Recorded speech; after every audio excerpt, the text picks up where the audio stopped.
शिक्षण व्यवस्था में पुनः एक बार आपका स्वागत है।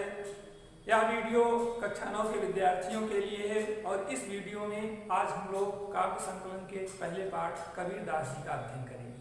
कबीरदास जी समाज सुधारक के साथ साथ ही प्रवर्तक थे, इसीलिए इन पर पाठ्यक्रम से लेकर के प्रतियोगी परीक्षाओं में भी बहुत प्रमुखता के साथ प्रश्न पूछा जाता है। सिविल सर्विसेज में कई बार प्रश्न आया है कि कबीर का शाब्दिक अर्थ है, तो कबीर अरबी शब्द है, हिंदी में इसका अर्थ होता है महान।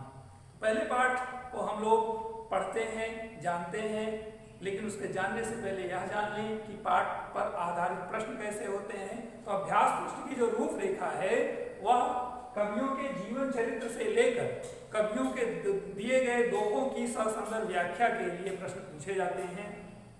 दूसरा जो प्रश्न होता है वह कवि का जन्म समय, मृत्यु समय, जन्म स्थान, गुरु का नाम, रचनाएं, यह प्रमुखता के साथ पूछा जाता है।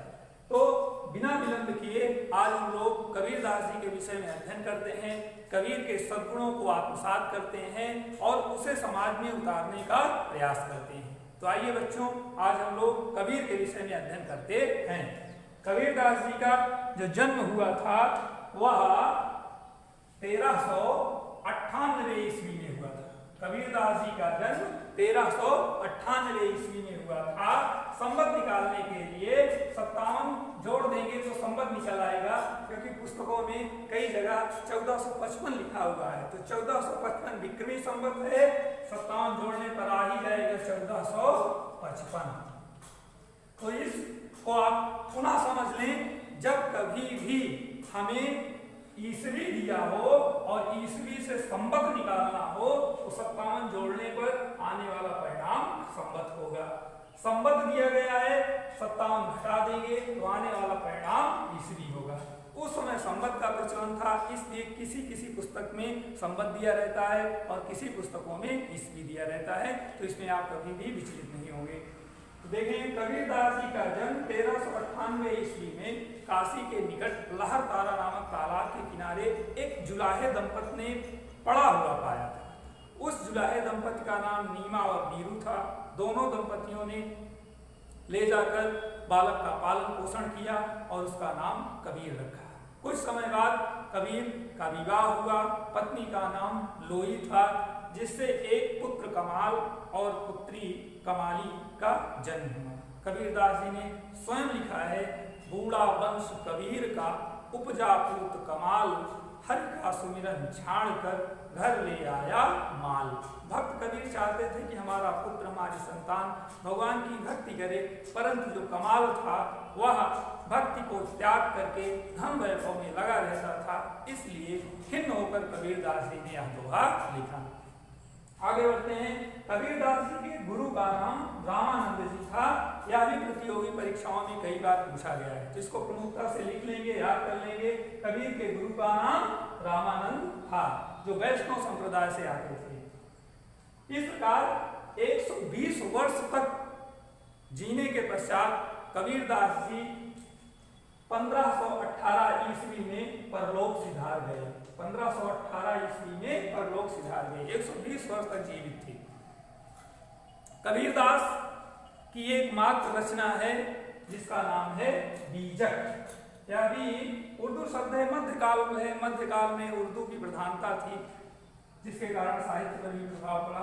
बीजक का अर्थ होता है ज्ञान प्रकाश पुंज, और इस बीजक के 3 भाग हैं, साखी, सबद, रमैनी। ध्यान देंगे विद्यार्थियों, कभी भी भ्रम में मत पड़ना कि कबीर की 3 रचनाएं थी। पूछने पर वे बच्चे बताते हैं कबीर की 3 रचनाएं, कबीर की 3 रचनाएं, साखी, सबद, रमैनी। नहीं, कबीर की एकमात्र रचना थी जिसका नाम है बीजक और उसके 3 भाग थे। इसी भाग का पहला साखी है। साखी संस्कृत के साक्षी शब्द का अपभ्रंश है। साक्षी का मतलब होता है प्रत्यक्ष, गवाह।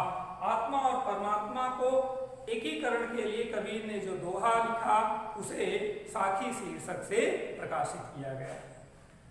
कबीरदास के विषय में इनकी विशेषताओं को बहुत संक्षिप्त रूप से जान लेंगे।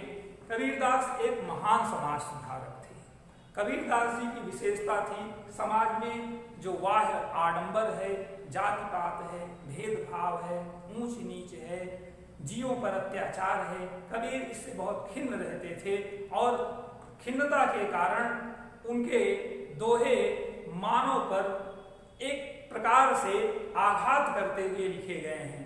छुआछूत, जीवों की हत्या आदि का विरोध करते हुए कबीरदास बहुत प्रमुखता के साथ लिखते हैं कि बकरी पाती खात है ताकि काढ़ी खाल, जो नर बकरी खात है ताको कौन हवाल। जीवों पर दया करना कबीर का उद्देश्य था। इस दोहे से स्पष्ट होता है कबीरदास का हृदय जीवों के प्रति कितना उदार था।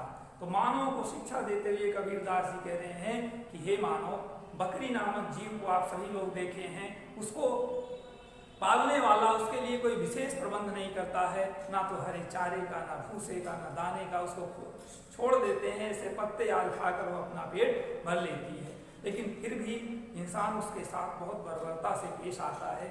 बकरी को काट करके उसका गोश्त खाते हैं। तो मानव को शिक्षा देने के लिए कबीरदास जी ने लिखा कि बकरी पाती खात है ताकि काढ़ी खाल।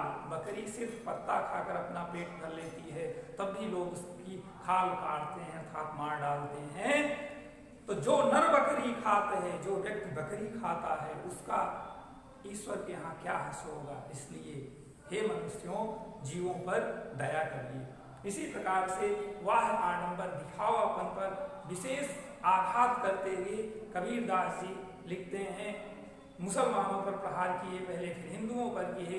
इसीलिए हजारी प्रसाद द्विवेदी जी ने कबीर को भाषा का डिक्टेटर कहा है, क्योंकि उनके ऊपर भाषा का अधिकार था। वो किसी से कोई संकोच नहीं करते थे, गलत को गलत कहने में कभी संकोच नहीं करते थे।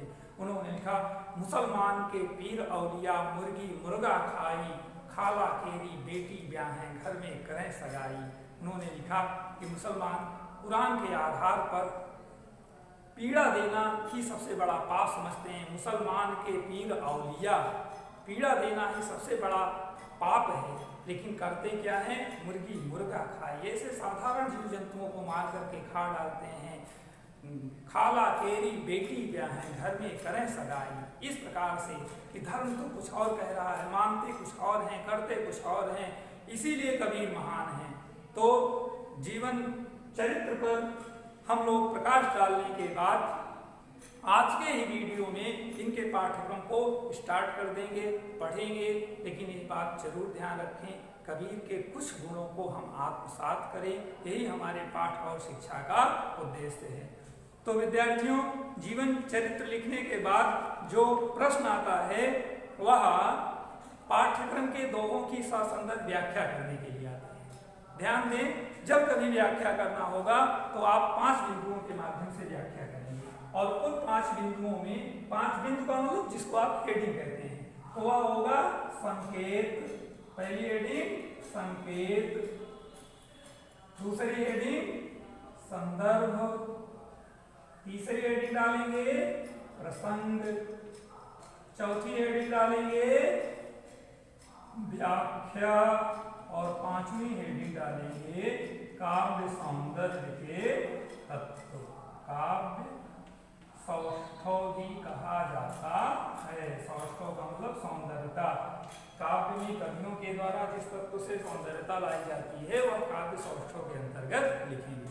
तो देखें, एक संदर्भ में आपको लिख रहा हूँ, थोड़ा सा उच्च कोट क्या है। जब भी विद्यार्थी अगर कुछ करें तो अलग करें, रचनात्मक करें, परंपरावादी रूढ़िवादी ना बने। एक संदर्भ आज हम आपको लिख रहे हैं, सरल है, सहज है, उस संदर्भ को आप लोग लिख करके उसी को याद कर लेंगे और व्याख्या के समय प्रयुक्त करेंगे। तो यहाँ पर संदर्भ हम नीचे लिख दे रहे हैं। संदर्भ हेडिंग डालेंगे और लिखेंगे उद्धृत, उच्चारण भी ध्यान देंगे, उद्धृत श्रेयस, श्रेयस, प्रेयस, श्रेयस, प्रेयस पंक्तियां हमारी प्रकाम्य में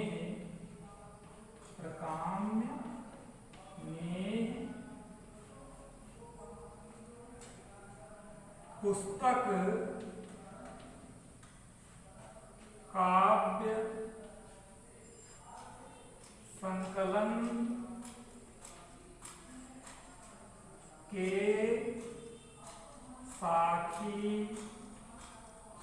शीर्षक से गृहीत है। इसके प्रतिकार भक्त शिरोमणि कबीर दास जी हैं।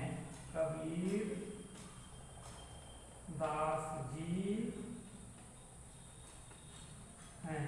अब इस संदर्भ में ध्यान देंगे, जो भी शीर्षक होगा उसके स्थान पर शीर्षक चेंज कर देंगे तथा कवि का नाम बदल देंगे, बाकी सारे शब्द ऊपर ही होंगे। तो एक दोहे से आज हम कबीरदास जी के पाठ्यक्रम को भी प्रारंभ करते हैं। आपके पाठ्यक्रम का जो पहला दोहा है वह गुरुदेव की महिमा का वर्णन किया गया है। गुरु बहुत ही महान होते हैं। किसी भी व्यक्ति को उसके जीवन को स्वर्णिम बनाने में जो सबसे बड़ा योगदान होता है वह गुरु का होता है। तो गुरु की महानता का वर्णन करते हुए कबीरदास जी लिख रहे हैं कि सतगुरु हमसु रीझ कर एक कहा प्रसंग बरसा बादल प्रेम का भीग गया सब अंग। कबीरदास जी कह रहे हैं कि गुरुदेव हम पर प्रसन्न हुए और प्रसन्न होकर के रीझ करके प्रभावित होकर के हमें एक प्रसंग कहा, एक बात बताई और उस बात अर्थात दिए गए ज्ञान से हमारा नस नस हमारे अंग के सारे अवयव आह्लादित हो गए। उसी प्रकार जैसे बरसात होने से सृष्टि जलमग्न हो जाती है। पुनः देखें, सतगुरु हमसु रीझ कर एक कहा प्रसंग बरसा बादल प्रेम का भीग गया सब अंग। कबीरदास जी कह रहे हैं कि गुरुदेव हमसे प्रसन्न होकर के एक ज्ञान रूपी बात बताई। उस ज्ञान के कारण मेरे संपूर्ण शरीर में प्रेम रूपी रस की अनुभूति हुई, जिससे शरीर रोमांचित हो गया। इस प्रकार से हम कल के वीडियो में संपूर्ण पाठ्यक्रम को पढ़ेंगे और उसके बाद दिए गए निर्देशों के अनुसार आप दोहों की व्याख्या करेंगे। तब तक आप घर पे रहें। आज के वीडियो को देख करके उसके गृह कार्य और नोटबुक में जीवन चरित्र कबीर का लिख लेंगे। तब तक